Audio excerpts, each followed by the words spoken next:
బోధిరాజకుమారుడు బుద్ధుడిని కలిసినప్పటి కథలో మనకు తెలియాల్సిన 3 ముఖ్య విషయాలను ఇప్పుడు చూద్దాం. ఈ కథ వినడానికి చాలా సింపుల్గా అనిపించినా కర్మ సిద్ధాంతం గురించి, ముఖ్యంగా మనం చేసే పనుల వెనుక ఉన్న ఉద్దేశ్యం ఎంత శక్తివంతమైనదో చాలా స్పష్టంగా చెబుతుంది. సరే, మొదటి విషయం, రాజకుమారుడి కోరిక. రాజకుమారుడికి పిల్లలు లేరు. అందుకే బుద్ధుడు తాను పరిచిన తెల్ల తివాచీపై నడిస్తే తన కోరిక తీరుతుందని గట్టిగా నమ్ముతాడు. కాని బుద్ధుడికి అతని మనసులో ఏముందో తెలుసు.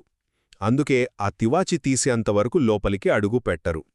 అంటే ఏదో ఆశించి చేసే సేవకు విలువ లేదని చెప్పకనే చెప్పారన్నమాట. ఇక రెండవది, అసలు రాజకుమారుడికి పిల్లలెందుకు లేరు? దీనికి కారణం తన గత జన్మ కర్మ అని బుద్ధుడు వివరిస్తాడు.